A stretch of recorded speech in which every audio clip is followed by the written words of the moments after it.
নমস্কাৰ সকলোকে অসমৰ এক্সাম চেনেললৈ স্বাগতম জনাইছো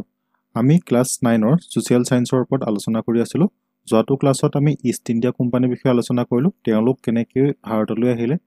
ইষ্ট ইণ্ডিয়া কোম্পানী ক'ত কেনে ধৰণে গঠন হৈছিল সেইখিনি বিষয়ে আমি প্ৰথমতে যেটো প্ৰথম ক্লাস আছিল তাতে আমি আলোচনা কৰিলো আপোনালোকে যদি চোৱা নাই হেতু ক্লাস অনুগ্ৰহ কৰি চাই লব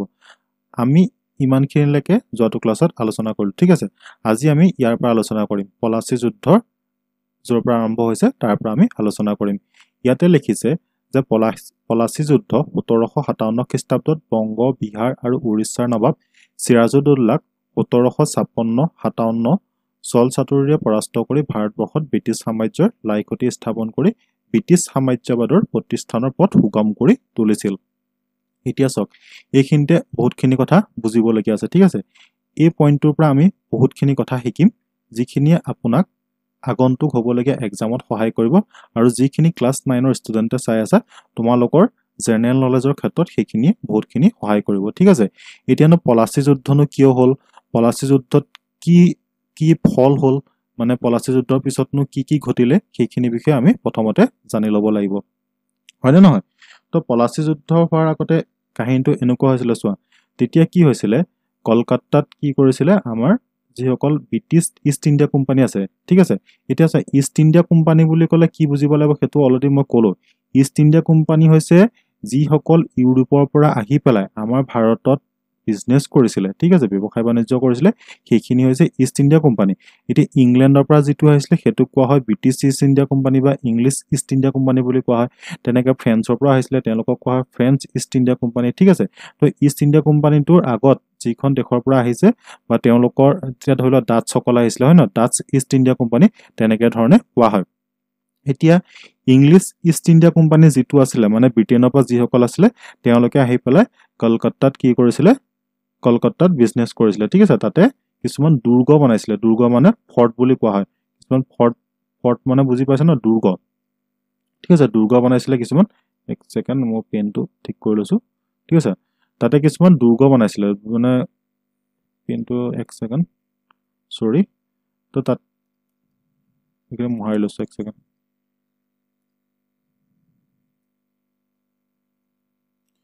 তো তাতে কিছুমান কি কৰিছিল কলকাতাত আহি কিছুমান এনেকুৱা দুৰ্গ বনাইছিল বেহাৰ বেপাৰ কৰিবৰ কাৰণে ঠিক আছে তো তাৰ ওচৰতে এখন জায়গা আছিল যেটো নাম হয় চন্দন নগৰ ঠিক আছে চন্দন নগৰ বুলি এটা জায়গা আছিল তাতে কি কৰিছিল ফ্ৰেন্স সকলো তাতে দুৰ্গ বনাবলৈ আৰম্ভ কৰিছিল মানে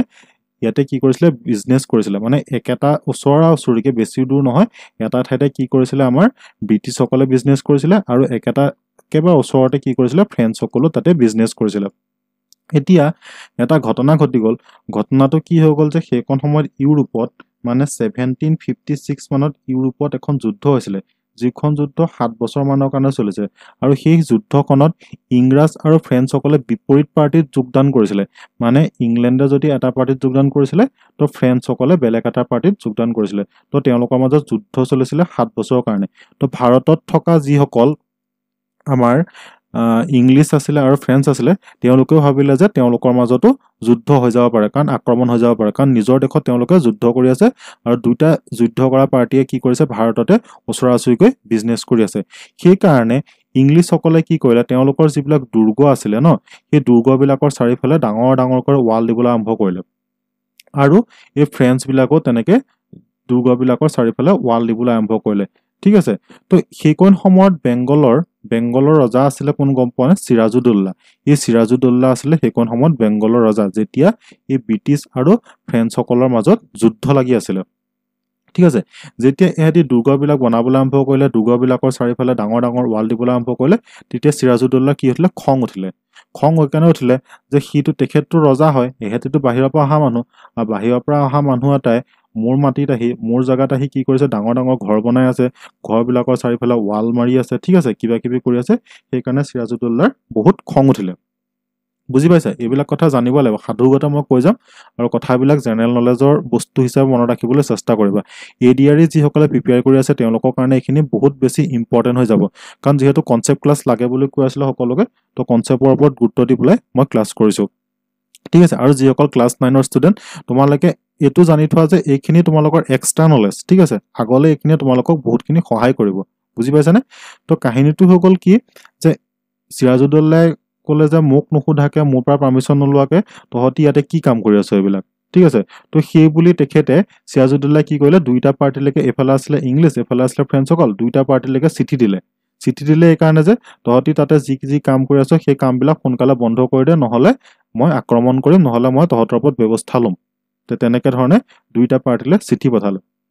তো চিঠি পঠোৱাৰ লগে লগে কি কৰিলে ফ্ৰেঞ্চসকলে কাম কাজ বন্ধ কৰি দিলে ফ্ৰেঞ্চসকল মানে দুৰ্গ যিবিলাক বনাই আছিলে দুৰ্গৰ চাৰিওফালে যিবিলাক ৱাল বনাই আছিলে সেই ৱাল দিয়াবিলাক বন্ধ কৰি দিলে কিন্তু ব্ৰিটিছসকল বহুত লেতেৰা মানুহ আছিলে ব্ৰিটিছে কি কৰিলে সিৰাজউদ্দৌলাইনো কি কৰিব বুলি ভাবি পেলাই তেহেঁতি কি কৰিলে তাতে পুৰা ৱাল বনাই আছে কিবা বনাই আছে তো ৱালবিলাক এনেকুৱা ধৰণে বনাইছে মানে ব্ৰিটিছে কৈছে যে আমি চোৰ ডকাইত নহ'বৰ কাৰণে আমাৰ যিটো বিল্ডিং আছে বিল্ডিংটোৰ চাৰিওফালে এনেকুৱা কিছুমান ৱাল দিব বিচাৰিছো বুজি পাইছানে ইমানে টেঙৰ তেহেঁতি কিন্তু বনাইছে এই কাৰণে তেহেঁতি ৱালবিলাক যাতে ফ্ৰেঞ্চে বা বেলেগ পাৰ্টিয়ে তেহেঁতক যাতে আক্ৰমণ কৰিব নোৱাৰে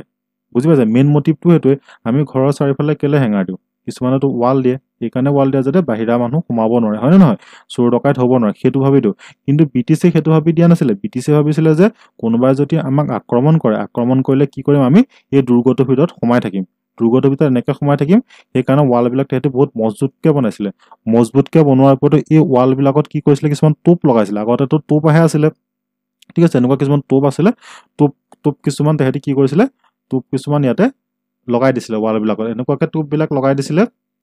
যাতে কোনোবা আহিলে লগে লগে তেওঁলোকে কি কৰিব আক্ৰমণ কৰিব পাৰিব ঠিক আছে তো সিৰাজউদ্দৌলাটো খং উঠিবই হয় নহয় তো ব্ৰিটিছে নুশুনা দেখি কি কৰিলে সিৰাজউদ্দৌলাই তেওঁলোকৰ ওপৰত গৈ পেলাই আক্ৰমণ কৰি দিলে যিটো বিল্ডিঙত আক্ৰমণ কৰি দিলে সেই বিল্ডিংটোৰ নাম কি আছিলে গম পোৱা নে ফৰ্ট উইলিয়াম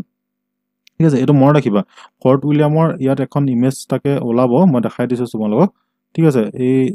এক ছেকেণ্ড ফৰ্ট উইলিয়ামৰ যিটো ইমেজ হয় সেই ইমেজটো তোমালোকে চাই লওঁ তেতিয়া ভালকৈ বুজিব পাৰিবা ঠিক আছে এক ছেকেণ্ড মই উলিয়াই দিছোঁ ফৰ্ট উইলিয়ামৰ যিটো ইমেজ হয় ইয়াতে ফৰ্ট উইলিয়াম আছিলে সেইটো কিন্তু মনত ৰাখিব লাগিব চবেই ঠিক আছে এইটো চোৱা এইটো হৈছে ফৰ্ট উইলিয়ামৰ ইমেজ ঠিক আছে ইয়াত লিখা আছে ইষ্ট ইণ্ডিয়া কোম্পানীৰ অধীনস্থ কলকাতাৰ ফৰ্ট উইলিয়াম বাণিজ্য কেন্দ্ৰ ক্লাছ 9ৰ কিতাপখনত এইটো বস্তু বহুত ভালকৈ লিখা আছে মই জুম কৰি দিছোঁ ভালকৈ চবেই যাতে দেখা পাওক ঠিক আছে তো ইয়াতে কি কৰিলে গৈ সিৰাজউদ্দৌলাই ইয়াতে গৈ আক্ৰমণ কৰি দিলে ঠিক আছে আক্ৰমণ কৰি পেলাই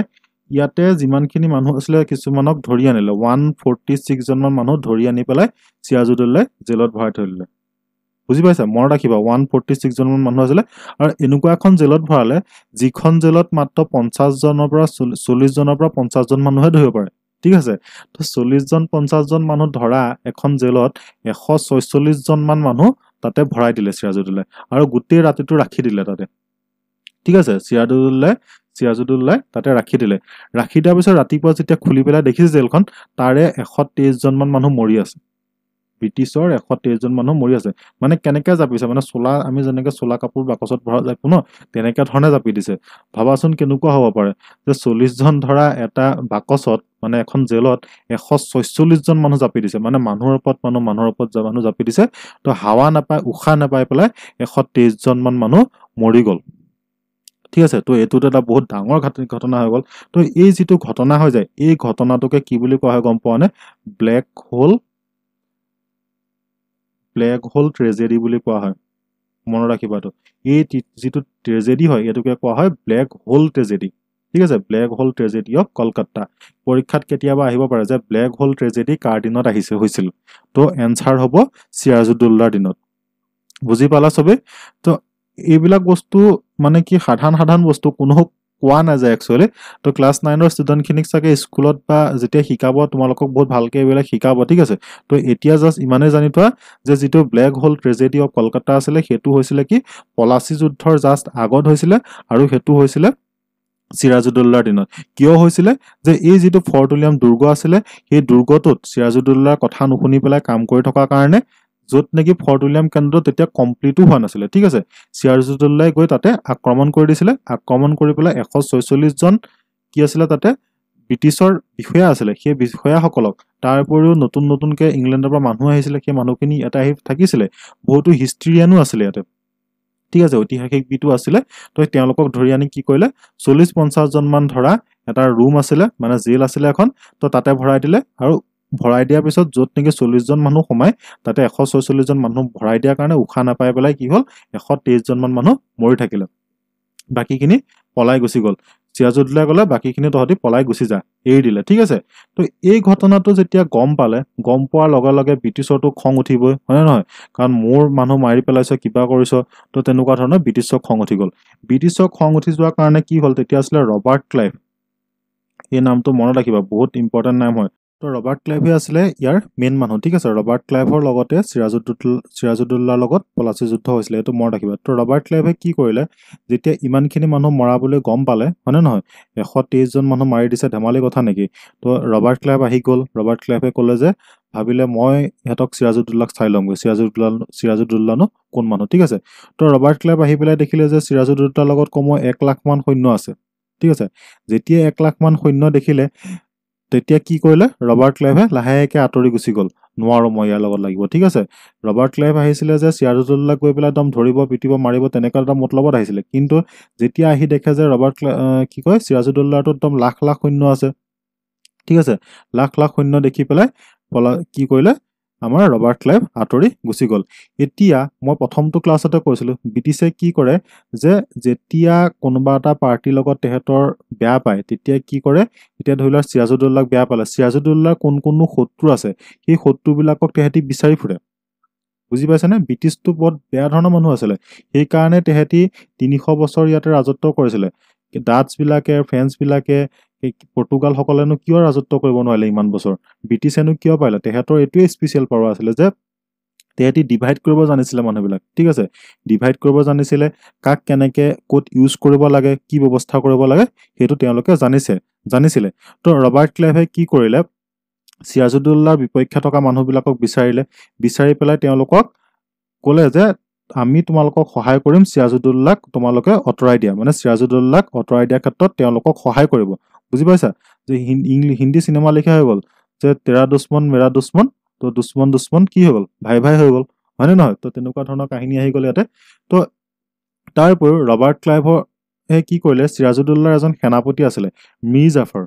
ঠিক আছে মীৰ জাফৰ বুলি এজন সেনাপতি আছিলে মনত ৰাখিবা নামটো মীৰ জাফৰ আছিলে ৰবাৰ্ট ক্লাইভৰ সিৰাজুদ্দৌলাৰ সেনাপতি ঠিক আছে তো মীৰ জাফৰক ক'লে যে সিৰাজুদ্দৌলাক অঁতৰাই পেলাই আমি কি কৰিম আপোনাক ৰজা পাতি দিম বুজি পাইছানে সিৰাজুদ্দৌলাক অঁতৰাই মীৰ জাফৰক ৰজা পাতি দিম বুলি ক'লে ৰবাৰ্ট ক্লাইভে তো সেইমতে সিদ্ধান্ত হৈ গ'ল সিদ্ধান্ত হৈ যোৱাৰ লগে লগে কি কৰিলে ৰবাৰ্ট ক্লাইভ আহি গ'ল সিৰাজুদ্দৌলাৰ লগত যুদ্ধ কৰিবৰ কাৰণে যুদ্ধ কৰি থাকোঁতে এনেকুৱা কৰিলে মীৰ জাফৰে ক'লে সিৰাজুদ্দৌলাক ক'লে যে আপুনি ইয়াতে যুদ্ধ ক্ষেত্ৰত থাকিব নালাগে এই ৰবাৰ্ট ক্লাইভনো কি এইবিলাক ইংলিছ মানুহ আমাৰ ইয়াৰ মানুহ নহয় বাহিৰা মানুহ আমি তেওঁলোকক চাই ল'ম ঠিক আছে তো সিৰাজুদ্দৌলাই ভাবিলে যে এইটো এটা ৰবাৰ্ট ক্লাইভ তেনে সামান্য মানুহ সাধাৰণ মানুহ তো তেখেতে কি কৰিলে সিৰাজুদ্দৌলা নিজৰ ৰাজধানীলৈ ঘূৰি আহিলে ৰাজধানীলৈ ঘূৰি আহোঁতে মীৰ জাফৰটো বহুত টেঙৰ মানুহ আছিলে মীৰ জাফৰ অলৰেডি প্লেন কৰিয়ে থৈছে তো মীৰ জাফৰে ইংৰাজক খবৰ দি দিলে যে সিৰাজুদ্দৌলা ঘূৰি গৈ আছে তো ঘূৰি গৈ থাকোঁতে সিৰাজুদ্দৌলাক মাৰি পেলাই বুজি পাইছেনে সিৰাজুদ্দৌলাক মাৰি পেলাই তো এই যুদ্ধখন য'ত হৈছিলে সেই জেগাখনৰ নাম আছিলে পলাচী তো সেইকাৰণে এই যুদ্ধখনক কি বুলি কোৱা হয় পলাচী যুদ্ধ হয় 1757 চনত পলাচী যুদ্ধ হৈছিলে এই কুৱেশ্যনটো আহে আৰু এই পলাচী যুদ্ধত ব্ৰিটিছৰ সৈন্যক কোনে নেতৃত্ব দিছিলে সেইটো দিছিলে ৰবাৰ্ট ক্লাইভে নেতৃত্ব দিছিলে পলাচী যুদ্ধত ব্ৰিটিছৰ সৈন্যক এই কুৱেশ্যনটো মনত ৰাখিবা কাহিনীটো বুজি পালা ন যে মীৰ জাফৰে গদ্দাৰী কৰাৰ কাৰণেহে কিন্তু সিৰাজুদ্দৌলা হাৰিলে ঠিক আছে সিৰাজুদ্দৌলাক বুদ্ধি কৰি মাৰি পেলাই ঠিক আছে তো তাৰপিছতে কি হয় এই পলাচী যুদ্ধখনৰ পিছতে আৰু এটা বহুত ইম্পৰ্টেণ্ট যুদ্ধ হৈ যায় সেইটো হৈ গ'ল বেটল অফ বক্সাৰ বুলি কোৱা হয় বেটল অফ বক্সাৰটো বহুত বেছি ইম্পৰ্টেণ্ট হৈ যায় হিষ্ট্ৰীৰ ক্ষেত্ৰত ঠিক আছে এই কুৱেশ্যন দুটা খুব আহে পৰীক্ষাত যে পলাচী যুদ্ধ কেতিয়া হৈছিলে বক্সাৰ যুদ্ধ কেতিয়া হৈছিলে পলাচী যুদ্ধ কাৰ মাজত হৈছিলে পলাচী যুদ্ধত ব্ৰিটিছৰ সৈন্যক কোনে নেতৃত্ব দিছিলে আৰু বক্সাৰ যুদ্ধ কেতিয়া হৈছিলে বক্সাৰ যুদ্ধৰ ফলত এখন ট্ৰিটি হৈছিলে যিটো কোৱা হয় এলাহাবাদ ট্ৰিটি আমি ইয়াতে এইটো পাম পঢ়িবলৈ তো আৰম্ভ কৰাৰ আগতে মই কাহিনীটো জাষ্ট থুলমূলকৈ তোমালোকক কৈ দিছোঁ ঠিক আছে এতিয়া যেতিয়া মীৰ কাছিম যেতিয়া কি হ'ল মীৰ জাফৰ যেতিয়া ৰজা হ'ল মানে সিৰাজউদ্দৌলাক অতৰাই মীৰ জাফৰকটো ৰজা পাতি দিলে ৰবাৰ্ট ক্লাইভে, হয় নহয়? তো মীৰ জাফৰৰ ওপৰত বহুতো ডিমাণ্ড আহি গ'ল যে ইংৰাজে ডেইলি নতুন নতুন কথা ক'বলৈ কয়, মোক এইটো লাগে, মোক সেইটো লাগে, মোক এইটো কিবা কিবি ধেৰ লাগে। মানে ইংৰাজে ডেইলি নতুন নতুন বস্তু লৈ আহিব ধৰিলে। তো মীৰ জাফৰে ভাবিলে এনেকেতো দি থাকিলে কি হ'ব, কলকাতাখন যিমানখিনি সা সম্পত্তি আছে গোটেইখিনি সা সম্পত্তি নাইকিয়া হৈ যাব, হয় নহয়? তো তেনেকুৱা ধৰণৰ বহুতখিনি চিন্তা আহিব ধৰিলে। তো মীৰ জাফৰে কি কৰিলে তেতিয়া, যে আমি মানে এনেকুৱা ধৰণৰ কাম নকৰোঁ বুলি ক'লে। নকৰোঁ বুলি ডাইৰেক্টলি কোৱা নাই, মানে মীৰ জাফৰে তেতিয়া মানে লাহে লাহে সি বুজিবলৈ আৰম্ভ কৰিলে ন, যে মই যদি এনেকুৱাকে থাকোঁ তেতিয়াহ'লে মোৰতো গোটেই কলকাতাখন ধ্বংস হৈ যাব। তো সেইকাৰণে মীৰ জাফৰে এটা টেকনিক লগালে। টেকনিকটো এনেকুৱা লগালে যে ইষ্ট ইণ্ডিয়া কোম্পানীৰ ঠাইত, মানে ইংলিছ ইষ্ট ইণ্ডিয়া কোম্পানীৰ ঠাইত ডাটছসকল আছিলে, ঠিক আছে? ডাটছসকলক মাতি পঠালে যে তহঁতি ডাটছ মানে, এতিয়া চোৱা মই কি কৈছিলোঁ যে ইউৰোপৰ পৰা কেইবাখিনিও মানুহ ভাৰতত বিজনেছ কৰিবলৈ আহিছিলে। তাৰ ভিতৰত প্ৰথম আছিলে কোন? পৰ্তুগালসকল, হয় নহয়? তাৰপিছতে আহিছিলে কোনসকল আহিছিলে? ডাটছসকল আহিছিলে। তাৰপিছত কোন আহিছিলে? ইংলিছসকল আহিছিলে। পৰ্তুগাল আহিলে, ডাটছ আহিলে, ইংলেণ্ড আহিলে, তাৰপিছত কোন আহিছিলে? লাষ্টত আহিছিলে ফ্ৰেঞ্চসকল, ঠিক আছে? এইটো মনত ৰাখিবা। তো এই যিসকল ডাটছ আহিছিলে সেই ডাটছসকলক কোনে ক'লে যে মীৰ জাফৰে ক'লে তহঁতি মোৰ ইয়াতে বিজনেছ কৰ মানে এইটো কৈছিলে যে তহঁতি আহি পেলাই যিসকল ইংলিছ মানুহ আছে, ব্ৰিটিছ মানুহ আছিলে, তেওঁলোকক খেদি দে। কাহিনীটো বুজি চাইলা? মীৰ জাফৰ অকণমান টেঙৰামি কৰিলে, যে টেঙৰামি এনেকৈ কৰিলে যে যিহেতু ইষ্ট ইণ্ডিয়া কোম্পানীয়ে মীৰ জাফৰক ডেইলি প্ৰেছাৰ দিব ধৰিলে যে মোক এইটো লাগে, মোক সেইটো লাগে, বহুত আইন পাছ কৰালে, ল পাছ কৰালে, বিজনেছৰ কাৰণে বিভিন্ন ধৰণৰ কাম কৰিবলৈকে ধৰিলে। তো মীৰ জাফৰে নিজৰ অস্তিত্বটো নাইকিয়া বুলি ভাবিবলৈ ধৰিলে। যেতিয়া অস্তিত্ব নাইকিয়া বুলি ভাবিব ল'লে তেতিয়া কি কৰিলে, সেই ডাটছসকলৰ ওচৰলৈ গ'ল। ডাটছসকলক ক'লে যে তোমালোক মোৰ ইয়াতে আহা, বিন্দাছ বিজনেছ কৰিবা, লগত আৰ্মি লৈ আহা, আৰ্মি লৈ আহি পেলাই কি কৰা, যিসকল ইয়াতে ইংলিছ মানুহ আছে তেওঁলোকক খেদি পঠাই দিয়া, ঠিক আছে?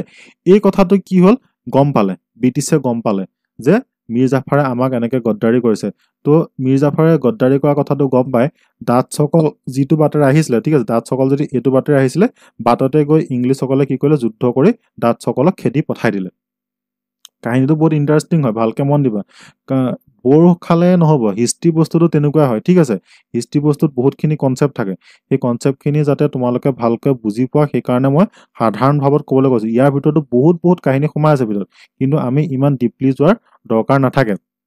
ঠিক আছে? মীৰ জাফৰে যিসকল ডাটছক মাতি আনিছিলে, ডাটছসকল এইফালৰ পৰা আহিলে, এইফালৰ পৰা গ'ল ইংলিছসকল, ঠিক আছে? ব্ৰিটিছৰ যিসকল ইংলেণ্ডৰ মানুহ আছিলে, এই বাটতে যুদ্ধ লাগিলে। যুদ্ধতে কি হ'ল, এই ডাটছসকল হাৰি পেলাই ইয়াৰ পৰা গুচি যায়। তো ইংলিছসকল তেতিয়া আহি পেলাই মীৰ জাফৰক আহি ক'লেহি, ভাই তোকতো মইহে ৰজা বনাই দিছিলোঁ, তই আমাৰ বিপক্ষে এনেকুৱা ধৰণৰ কাম কৰিলি, তো এনেকুৱা হ'লে কেনেকে হ'ব, ঠিক আছে? তোকতো আমি সিংহাসনৰ পৰা এতিয়া আঁতৰাই দিব লাগিব। তো তাৰ কাৰণে কি কৰিলে, ইংলিছসকলে এই মীৰ জাফৰৰ এজন জোঁৱাই আছিলে, ঠিক আছে? মীৰ জাফৰৰ জোঁৱায়েকৰ ওচৰলৈ গ'ল। তেখেতৰ নাম আছিলে মীৰ কাছিম। এতিয়া হৈ গ'ল মীৰ কাছিম, ঠিক আছে? এজন আছিলে মীৰ জাফৰ, এজন আছে, তাৰপিছত তেখেতৰ জোঁৱায়েকৰ নাম আছিলে মীৰ কাছিম। মীৰ কাছিমক গৈ ক'লে যে ইংলিছসকল গ'ল ইংলিছসকলে গৈ মীৰ কাছিমক গৈ ক'লে যে আমি তোমাক ৰজা বনাই দিম,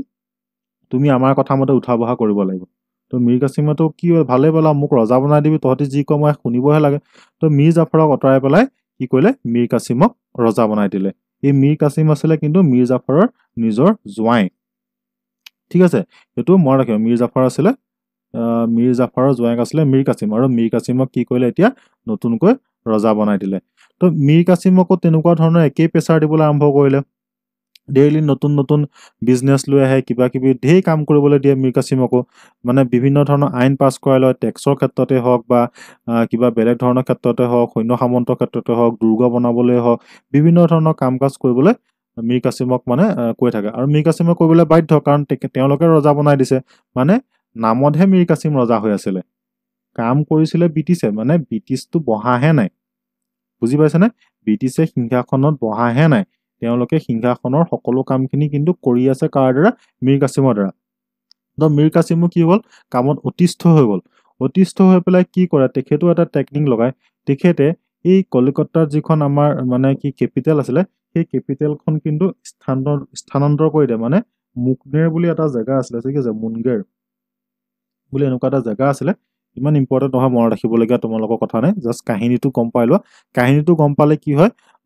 এই যিটো মই কাহিনী ক'লো তেতিয়া তোমালোকে বক্সাৰ যুদ্ধখনো কাৰ মাজত হৈছিলে, এই গোটেই কাহিনীটো মই বক্সাৰ যুদ্ধটো কেনেকেনো হ'ল, কিয়নো হ'ল, সেই কাহিনীটো বুজাবৰ কাৰণে কৈ আছো, ঠিক আছে। তো মুগনেৰলে কি কৰিলে, নিজৰ ৰাজধানীখন স্থানান্তৰ কৰি দিলে। স্থানান্তৰ কৰাৰ উপৰিও যে ব্ৰিটিছৰ এনেকুৱা এটা পাৰ্মিশ্যন আছিলে যে বিনা টেক্স নিদিয়াকে তেহেঁতি কাম কৰি থাকিব পাৰে, ঠিক আছে। তো এই বিনা টেক্স নিদিয়াকে কাম কৰি থাকিবৰ কাৰণে তেহেঁতি বহুত ধনী হৈ গৈছিলে, কিন্তু যিসকল আমাৰ লোকেল ব্যৱসায় আছিলে সেই লোকেল ব্যৱসায়ীসকলে কিন্তু টেক্স দিবলগীয়া হৈছিলে। সেইকাৰণে লোকেল ব্যৱসায়বিলাক কি হৈছিলে, দিনে দিনে ডাউন হৈ গৈছিলে, আৰু ব্ৰিটিছৰ যিসকল ব্যৱসায় আছিলে সেই ব্ৰিটিছৰ ব্যৱসায়ীসকল দিনে দিনে ধনী হৈ গৈছিলে। কাহিনীটো এইখিনিতে বুজি লোৱা, ঠিক আছে। নিয়মটো এনেকুৱা আছিলে যে ব্ৰিটিছে যিমানেই বিজনেছ কৰিব, যিমানেই কিবা কৰিব, টেক্স এটকাও দিব নালাগে, টেক্স তেওঁলোকৰ জিৰ' আছিলে। কিন্তু আমাৰ ভাৰতৰ যিবিলাক লোকেল মানুহে তাতে বিজনেছ কৰি আছিলে সেই মানুহবিলাকে কিন্তু টেক্স দিব লাগিছিলে, ঠিক আছে। তো মীৰ কাছিমে সেই ব্যৱস্থাটো কি কৰিলে, মীৰ কাছিমে গোটেই ছিষ্টেমটোকে উঠাই দিলে যে কোনেও টেক্স দিব নালাগে, চবেই কাম কৰে। উদ্দেশ্য এটাই আছিলে যে মীৰ কাছিমে ভাবিলে, মই যদি চবকে টেক্সটো জিৰ' কৰি দিওঁ তেতিয়াহ'লে আমাৰ যিসকল লোকেল ব্যৱসায় আছিলে তেওঁলোকে ভাল ব্যৱসায় কৰিব লাগিব, আৰু ভাল ব্যৱসায় কৰাৰ লগে লগে ইংলিছৰ যিটো ব্যৱসায় আছিলে সেই ব্যৱসায়টো ডাউন হৈ যাব, আৰু ডাউন হৈ যোৱাৰ লগে লগে তেওঁলোক ইয়াৰ পৰা গুচি যাবগৈ। বুজি পাইছে না কথাটো, যে লোকেল যিসকল ব্যৱসায় আছিলে তেওঁলোকৰ টেক্স জিৰ' কৰি দিলে, আৰু ইংলিছ যিসকল আছিলে তেওঁলোকৰ টেক্স কৰি দিলে জিৰ'। দুইটাৰ যেতিয়া টেক্স জিৰ' হৈ গ'ল, উদ্দেশ্য এটাই আছিলে যে ইংলিছসকলক কেনেকৈ ইয়াৰ পৰা খেদিব পাৰি, ঠিক আছে। তো সেইটোৱে আছিলে কনচেপ্ট। কিন্তু ইংলিছসকলো কম নহয়, ইংলিছসকলে তেতিয়া কি ক'লে, মীৰ কাছিমক গৈ সুধিলে, ভাই তই আকৌ মানে একেটা কাৰবাৰে কৰিলে যে এইটো কি কাম কৰিলি, মানে তো চবৰে টেক্সখিনি কিয় কাৰণে জিৰ' কৰি দিলি, ঠিক আছে। তো এনেকুৱা ধৰণৰ বিভিন্নখিনি কথা হৈ গ'ল। তো এনেকুৱা ধৰণৰ কথা হৈ যোৱাৰ কাৰণে তো ক'লে যে আমিতো এতিয়া তোমাকো সিংহাসনচ্যুত কৰিব লাগিব, মানে সিংহাসনৰ পৰা উঠাই দিব লাগিব, কাৰণ ব্ৰিটিছেহে তেওঁলোকক পাতি আছিলে, হয় নহয়। তো তেতিয়া কি কৰিলে, এখন যুদ্ধ হ'ল, যুদ্ধ হোৱাৰ পিছত মীৰ কাছিম কি হৈ গ'ল, পলাই গ'ল। পলাই গৈ পেলাই ক'ত পালাগে গম পোৱা নে, উত্তৰ প্ৰদেশৰ অৱধ বুলি এটা জেগা আছে, উত্তৰ প্ৰদেশখনৰ আগতে কি বুলি কয়, অৱধ বুলি কয়, ঠিক আছে। অৱধ বুলি কয়, তাতে গৈ পালেগৈ। তাতে গৈ কাৰ লগত লগ খালেগৈ, তাতে আছিলে আমাৰ চুজাউদ্দৌলা বুলি এজন আছিলে, ঠিক আছে। চিৰাজউদ্দৌলা নহয়, চুজাউদ্দৌলা আছিলে। চুজাউদ্দৌলাৰ ওচৰত গৈ পালেগৈ, ঠিক আছে। তাতে তেওঁক ক'লে যে আমি এনেকুৱা ধৰণৰ কিছুমান কথা হ'ল, তেওঁলোকেও ইংৰাজক দেখিব পৰা নাছিলে। তো তেনেকুৱা চুজাউদ্দৌলা ওচৰত পালেগৈ। চুজাউদ্দৌলাক লগ কৰাৰ কথা গম পাই পেলাই মোগলসকলেতো আগৰ পৰাই বেয়া পাই আছে, কাৰণ মোগলকো তেওঁলোকে ইংৰাজসকলে বহুতখিনি মানে নকৰিবলগীয়া কাম কৰি থৈছে, ঠিক আছে। ইমান ডিটেইলছত মই নাযাওঁ, ঠিক আছে। যিমানখিনি জানিব লাগে সিমানখিনি কৈ আছো। তো তেতিয়া আমাৰ মোগলৰ যিজন শেষৰ ৰজা কোন আছিলে, শ্বাহ আলম টু। শ্বাহ আলম টু আছিলে মোগলৰ শেষৰজন ৰজা। তো শ্বাহ আলম টুৱেও গম পালে যে মীৰ কাছিম, চুজাউদ্দৌলা এইবিলাকে কি কৰিছে, ব্ৰিটিছৰ বিৰুদ্ধে, মানে ব্ৰিটিছক হৰুৱাবৰ কাৰণে প্লেনিং কৰি আছে। তো এই প্লেনিঙৰ কথা গম পাই আহি গ'ল কোন, শ্বাহ আলম টু আহি গ'ল তেওঁলোকৰ লগত লগ দিবলৈ। তো এই গোটেইখিনি এতিয়া লগ খালে, কোন কোন লগ খালে, মীৰ কাছিম লগ খালে, ঠিক আছে। মীৰ কাছিম লগ খালে, তাৰপিছত চুজাউদ্দৌলা আছিলে, চুজাউদ্দৌলা লগ খালে, তাৰপিছত লগ খালে কোন, বাহাদুৰ যিজন শ্বাহ আলম, ঠিক আছে, শ্বাহ আলম টু। এই তিনিজন মানুহ লগ খালে, লগ খাই পেলাই কি কৰিলে, ব্ৰিটিছৰ বিৰুদ্ধে যুদ্ধ কৰিবলৈ আহিলে। কিন্তু সেইকণ সময়তে কি হৈছিলে গম পোৱা নাই, এইজন ৰবাৰ্ট ক্লাইভ, এই ৰবাৰ্ট ক্লাইভ কি কৰিলে, ইংলণ্ডলৈ গুচি গৈছিলে, ঠিক আছে। পলাচী যুদ্ধ যেতিয়া হৈ গ'ল, পলাচী যুদ্ধ হোৱাৰ পিছত যেতিয়া মীৰ কাছিমক যেতিয়া ৰজা পাতি থৈ গ'ল, ৰজা পাতি পেলাই ৰবাৰ্ট ক্লাইভ গুচি গৈছিলে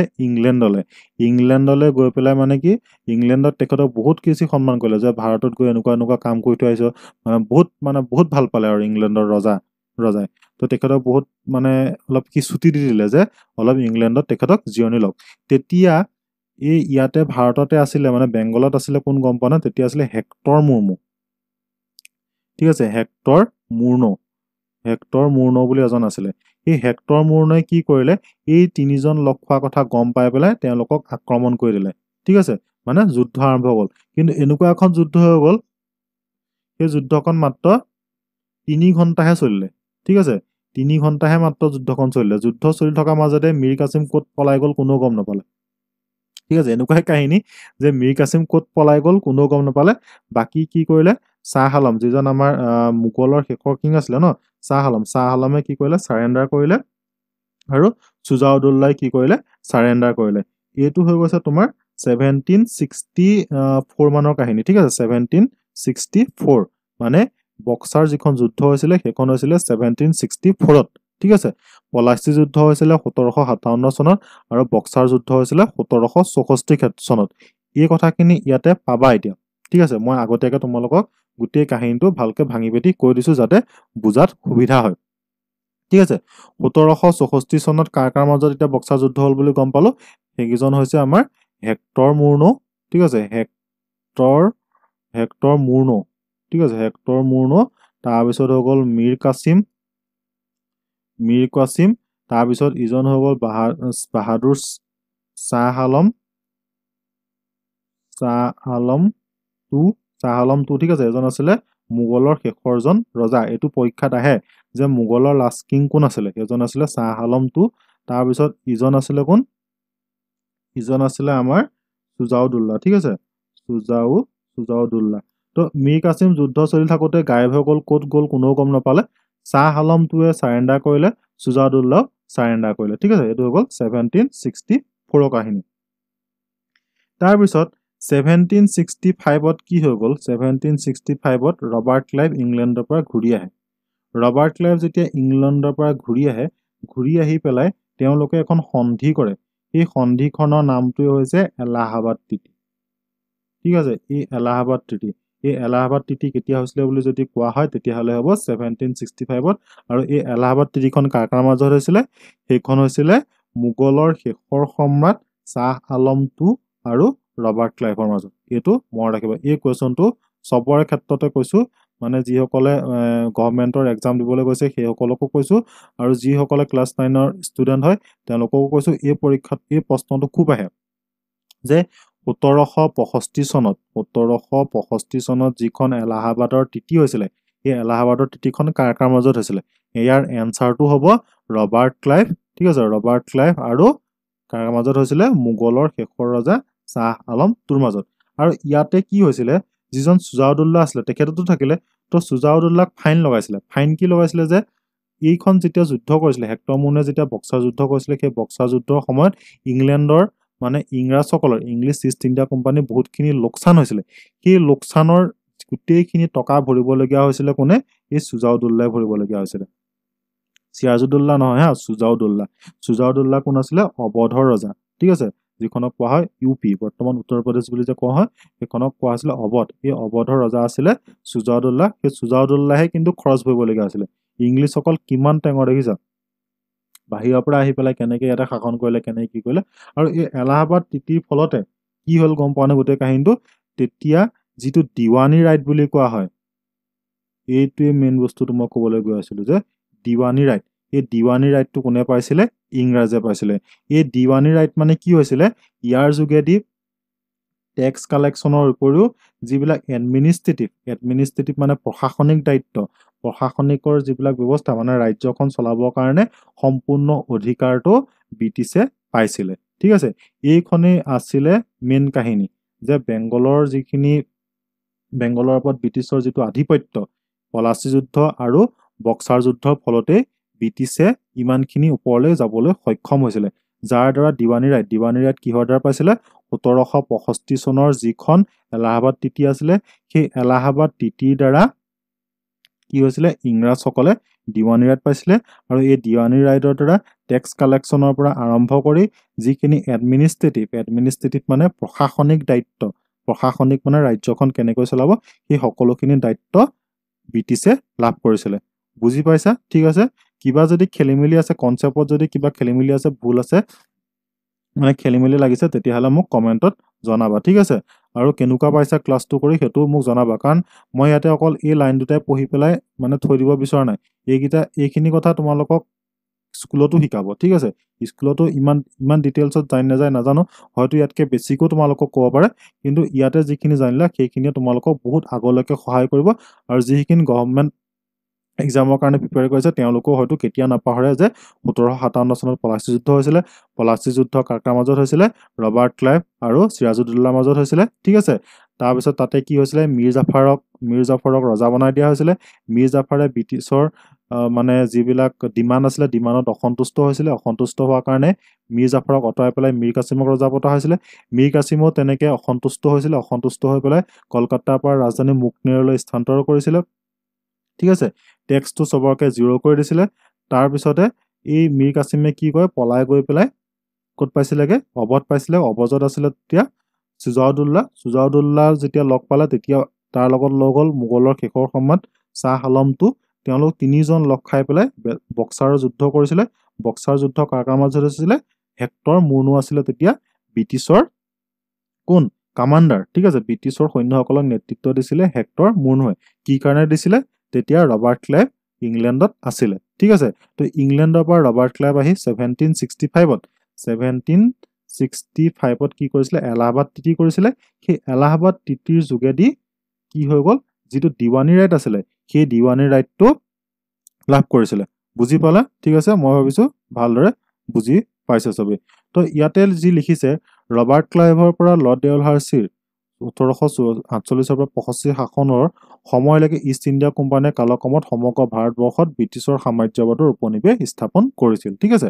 পৰাধীন ভাৰতৰ সুদীৰ্ঘ কালজুৰি ব্ৰিটিছ শাসনৰ সময়ছোৱাক দুটা ভাগত ভগাব পাৰি প্ৰথমটো হৈছে মোগল সাম্ৰাজ্যৰ পতনৰ পৰা আৰম্ভ কৰি 1857 খ্ৰীষ্টাব্দৰ চিপাহী বিদ্ৰোহ চোৱা 1757 চনৰ পৰা 100 বছৰৰ পিছত 1857 চনত কি হৈছিলে চিপাহী বিদ্ৰোহ হৈছিলে ঠিক আছে সম্পূৰ্ণ 100 বছৰৰ পিছত 100 বছৰ ব্ৰিটিছে খাই আছিলে ন আমাক তাৰপিছতে আমাৰ মানুহ সাৰ পাইছিলে যে চিপাহী বিদ্ৰোহৰ ৰিলেটেডটো মই গোটেইখিনি কাৰণ তোমালোকক বহুত ভালকে ব্যাখ্যা কৰি দিম ঠিক আছে ইয়াতে চিপাহী বিদ্ৰোহ পঢ়িম আমি তো তাৰ আগতে এইকেইটা কমপ্লিট কৰি লৈছো যে 1857 খ্ৰীষ্টাব্দত চিপাহী বিদ্ৰোহলৈকে আৰু দ্বিতীয়টো হৈছে 1858 খ্ৰীষ্টাব্দৰ পৰা 1947 খ্ৰীষ্টাব্দত ভাৰতীয় হাতত ক্ষমতাৰ হস্তান্তৰলৈকে প্ৰথম চোৱা সময়ত ইষ্ট ইণ্ডিয়া কোম্পানীয়ে ভাৰতৰ ৰাজ্যবৰ্গক ক্ষমতাচ্যুত কৰি সিঁচৰিত হৈ থকা ৰাজ্যখণ্ডসমূহক একত্ৰিত কৰি বিস্তাৰিত ভাৰত ব্ৰিটিছ ভূ এলেকাত কেন্দ্ৰীয় শাসনযন্ত্ৰ প্ৰতিষ্ঠা কৰিছিল তো কেনেকৈ প্ৰতিষ্ঠা কৰিছিল এতিয়া গমেই পালা হয় নহয় তেওঁলোকে কি কৰিছিলে ৰজাবিলাকক যিবিলাকৰ ধৰি লোৱা এজন ৰজা ইয়াত বহি আছে তেওঁ শত্ৰুজনক বিচাৰি পেলাই যিজন গাদীত বহি আছে তেখেতক আঁতৰাইছিলে ঠিক আছে বিভিন্ন চল চাতুৰিয়ে মানে যিবিলাক আমাৰ ৰজা আছিলে সেইবিলাকক চব চেঞ্জ কৰি পেলাইছিলে বুজি পাইছেনে দ্বিতীয় সময়ত ব্ৰিটিছ ৰাজশক্তিয়ে ভাৰতবৰ্ষৰ ইংৰাজ শাসন সুসংবদ্ধ কৰি ৰখাৰ স্বাৰ্থত স্থায়ী চৰকাৰ গঠন কৰি কিছুমান জনকল্যাণমূলক ব্যৱস্থা হাতত লৈছিল ব্ৰিটিছ এনেকুৱা নহয় যে অকল লুটিপুটি খাইছিলে ঠিক আছে লুটিপুটিটো খালে গোটেই ভাৰত চফা কৰিলে কহিনুৰ হিৰালৈকে চব লৈ গ'ল হয় নহয় কিন্তু তেওঁলোকে বহুতখিনি ভাল কামো কৰি গৈছিলে এইটো নহয় যে অকল খাইছিলে কাৰণ তেওঁলোকে বহুতখিনি ৰাস্তা ঘাট বনাইছিলে ৰেলৰ দলং বনাইছিলে হয় নহয় বহুতখিনি দলং বনাইছিলে নতুন নতুন প্ৰযুক্তি আনিছিলে তেওঁলোকে তো বহুতখিনি কিন্তু কিছুমান ভাল কামো কৰিছিলে যিখিনি বিষয়ে আমি পঢ়িম পিছত ঠিক আছে ভাৰতীয় জাতীয় আন্দোলন এই চোৱা সময়তে হৈছিল আন্দোলনৰ পৰিণতি স্বৰূপে ব্ৰিটিছ সাম্ৰাজ্যবাদ ভাৰতৰ পৰা বিদায় ল'বলগীয়া হৈছিল তো ইয়াতে চৰ্টত লিখি দিছে যে কেনেকৈ হৈছিলে তো সেইখিনি কথা আমি পঢ়িম যে 1947 চনতনো কেনেকৈ গৈ ভাৰত স্বাধীন হ'ল ঠিক আছে কিয়নো এই পলাচী যুদ্ধৰ সময়তে বা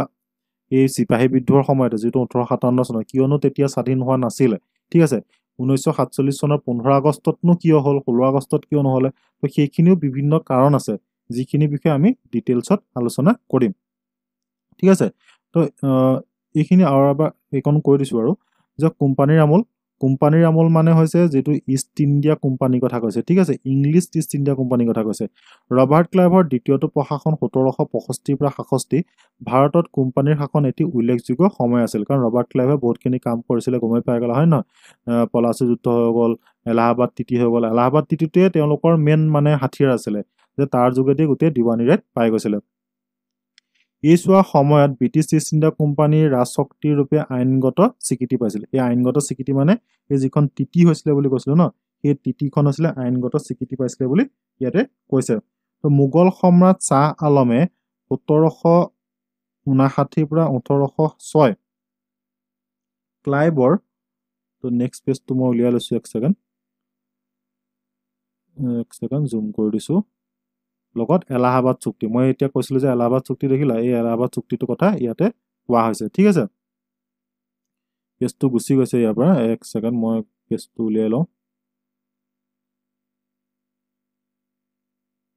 পেজটো হৈ গ'ল 7 নম্বৰ পেজ চাগে এক সেকেন্ড এটোটো আমি চালো হয় নহয় এটো আছিল ফৰ্ট উইলিয়াম কেন্দ্ৰ মই ক'লোৱে ফৰ্ট উইলিয়াম কেন্দ্ৰৰ কথা তোমালোকক তো এইটো চা এইটো এলাহাবাদ চুক্তি 1765 চনৰ এলাহাবাদ চুক্তি এতিয়া আমি যেটো কথা ক'লো এলাহাবাদ চুক্তিনো কি হ'ল ইয়াতে ভালদৰে লিখা আছে তো এইখিনি কথা পঢ়িব লাগিব মই ৰাখিব লাগিব মই যিমানখিনি কথা ক'লো গোটেইখিনি কিন্তু ইম্পৰ্টেন্ট কথা এইখিনি কথা পাহৰিলে নহব জানিব লাগিব এইবিলাক ঠিক আছে তো এলাহাবাদ চুক্তি কাৰ মাজত হৈছিলে বুলি কৈছে সম্ৰাট শাহ আলম ঠিক আছে সম্ৰাট শাহ আলমৰ লগত ৰবাৰ্ট ক্লাইভৰ হৈছিলে কি এলাহাবাদ চুক্তি এই সম্ৰাট শাহ আলমকে ঠিক আছে সেই সম্ৰাট শাহ আলমজনে হৈছে কিন্তু আমাৰ মোগলৰ যিজন শেষ ঠিক আছে মোগলৰ শেষ ৰজা শাহ আলম 2 ঠিক আছে শাহ আলম 2 এটো মনত ৰাখিব শাহ আলম 2 লগত হৈছিলে স্পষ্টকৈ যদি ক'বলৈ যাওঁ মোগলৰ শেষৰজন ৰজা আছিলে শাহ আলম 2 আৰু তেখেতৰ লগতে ৰবাৰ্ট ক্লাইভৰ এলাহাবাদ চুক্তি হৈছিলে এতিয়া ইয়াতে লিখিছে যে লগত এলাহাবাদ চুক্তি 1765 চনত সম্পন্ন কৰাৰ ফলস্বৰূপে কোম্পানীয়ে বংগ বিহাৰ আৰু উৰিষ্যাৰ ওপৰত ৰাজনৈতিক কৰ্তৃত্ব লাভ কৰে ঠিক আছে তো এই যিখন এলাহাবাদ চুক্তিৰ যোগেদি বংগ বিহাৰ আৰু উৰিষ্যাৰ যিটো ৰাজনৈতিক কৰ্তৃত্ব মই কৈছিলো আগতে টেক্স কালেকচন লগতে কি হ'ল এতিয়া এডমিনিষ্ট্ৰেটিভ মানে প্ৰশাসনিক যিটো দায়িত্ব হ'ল এই প্ৰশাসনিক দায়িত্বটো তেওঁলোকে লাভ কৰিছিলে এতিয়া এইখিনিতে এটা কথা মই কৈ দিছো যে আমি যে অথনিবা বেংগল যে কৈ আছিলো যে বেংগল এই বেংগলখনতনো কি সোমাই আছিল হেতুটো জানি ল'ব লাগিব হয় নহয় তো এই বেংগলখনত কি সোমাই আছে হেতু শুনি লোৱা হা ভালকে যে আমাৰ যিখন এতিয়া উৰিষ্যা আছে ঠিক আছে উৰিষ্যা আছে আমাৰ যিখন বিহাৰ আছে ঠিক আছে আমাৰ যিখন এতিয়া ওয়েষ্ট বেংগল আছে তাৰ উপৰিও যিখন আমাৰ এতিয়া বাংলাদেশ আছে সেই গোটেইখিনিক একেলগে লগ লাগি পেলাই কি বুলি কোৱা হয় গম পানে বেংগল বুলি কোৱা হৈছিল ঠিক আছে ভালকে মন ৰাখিবা এইবিলাক কনসেপ্ট জানিব লাগে যে উৰিষ্যা বিহাৰ ওয়েষ্ট বেংগল আৰু বাংলাদেশ ঠিক অসম নহয় হা অসমটো আহিব অসমৰ কথা কম এতিয়া মই তো উৰিষ্যা বিহাৰ ওয়েষ্ট বেংগল এই গোটেইখন লগ লাগি পেলাই হৈছিলে বেংগল একেলগে বেংগল বুলি কোৱা হয় কিন্তু ইয়াতে কি বুলি কৈছে এতিয়া যে এলাহাবাদ চুক্তিৰ ফলত বংগ বিহাৰ আৰু উৰিষ্যাৰ ওপৰত ৰাজনৈতিক কৰ্তৃত্ব লাভ কৰিছিলে সম্ৰাটে কোম্পানীক দিৱানী অৰ্থাৎ ৰাজসংঘ আৰু অসামৰিক প্ৰশাসনৰ দায়িত্ব প্ৰদানৰ যোগেদি বংগত দ্বৈত শাসন প্ৰৱৰ্তন 1765 কৰিছিল ঠিক আছে এইখন বহুত ইম্পৰ্টেন্ট হয় যে এইখিনিতে আমি এতিয়া কি শিকিলো আজি পলাচী যুদ্ধৰ কথা গম পালো হয় না বেটল অফ বক্সাৰৰ কথা গম পালো বেটল অফ বক্সাৰ কেতিয়া হৈছিলে যিসকল ক্লাছ 9 ৰ ষ্টুডেন্ট তোমালোকে ছাৰক সুধিবা স্কুলত যে বক্সাৰ যুদ্ধৰ কথা আমাক কক তো ছাৰসকলে তোমালোকক আৰু ডিটেইলছত ক'ব মই ইয়াতে অকমান থুলমুলকে কমাই আনিছো ঠিক আছে তো ছাৰসকলে তোমালোকক পলাচী যুদ্ধৰ কথা বক্সাৰ যুদ্ধৰ কথা বেটল অফ বক্সাৰ মনত ৰাখিব বক্সাৰ যুদ্ধ এই বক্সাৰ যুদ্ধ শুনি পেলাই বহুত ভাল লাগে এইবিলাক বহুত মনত ৰাখি যোৱা কথা ঠিক আছে এবাৰ শুনি গলে কেতিয়াও নাপাহৰা বক্সাৰ যুদ্ধ কেতিয়া হৈছিল 1764 চনত 64 ঠিক আছে এলাহাবাদ চুক্তি কেতিয়া হৈছিল 1765 চনত এইবিলাক একদম কমন কোৱেশ্চন আহিয়ে থাকে পৰীক্ষাত ঠিক আছে তো এই ব্যৱস্থাৰ যোগেদি এফালে কোম্পানীৰ ক্ষমতা দুগুণে বৃদ্ধি হৈছিল আৰু আনফালে সম্ৰাটৰ তলতীয়া নবাবগৰাকী হৈছিল নামমাত্ৰ আৰু সামৰিক প্ৰশাসক ঠিক আছে মানে এনেকুৱা হৈছিল যে গাদীত বহি আছে কোনোবা কিন্তু ৰাজ্য চলাই আছে বেলেগে ঠিক আছে মানে চকীত এজন বহি আছে কিন্তু তেখেতে ৰাজ্য চলোৱা নাই তেখেতে নামমাত্ৰ বহিয়ে আছে আৰু ব্ৰিটিছে যদি কয় হয় তেতিয়াহলে সি ক'ব হয় ব্ৰিটিছে যদি কয় ইয়াত চহী কৰ তেতিয়াহলে ইয়াত চহী কৰ তেনেকুৱা ধৰণৰ ঠিক আছে বুজি পাইছা ঠিক আছে আজিলৈ ইমানেই শেষ কৰো বেছি দীঘল কৰি নাথাকো কাৰণ ইয়াতে কাহিনী এইখন যদি মই পঢ়িবলৈ যাওঁ ইয়াতে আকৌ 2 ঘণ্টামান লাগি যাব ঠিক আছে এইখিনিতো বুজিবলগীয়া বহুত কথা আছে এটা পিটৰ ইণ্ডিয়া এক্টৰ কথা আমি বুজিব লাগিব নিয়ন্ত্ৰণকাৰী আইন যিখনক কোৱা হয় ৰেগুলেটিং এক্ট সেইখনৰ কথা পঢ়িব লাগিব অকণ ভালকে বুজিব লাগিব কাৰণ ইয়াতে যেতিয়া চাইছা দুটা কথাটো নতুনকে শিকিম বুলিয়েতো সবে চাইছে ন তো কথাটো শিকাই যেহেতু মই যাবই লাগিব তাৰোপৰি আমি নেক্সট ক্লাছত চিপাহী বিদ্ৰোহৰ কথা বহুত ডিটেইলছত আলোচনা কৰিম ঠিক আছে আজিৰ ক্লাছটো কেনেকুৱা পালা সেইটো মোক জনাবা নে মই তোমালোকৰ লগাতকে বেছিকে জনাইছো সেইটো মোক জনাবা নে ডাইৰেক্ট লাইন বাই লাইন মই পঢ়ি যাম তেনেকেও সেইটো মোক জনাই দিবা ঠিক আছে তো মই এটা বস্তু ভাবো যে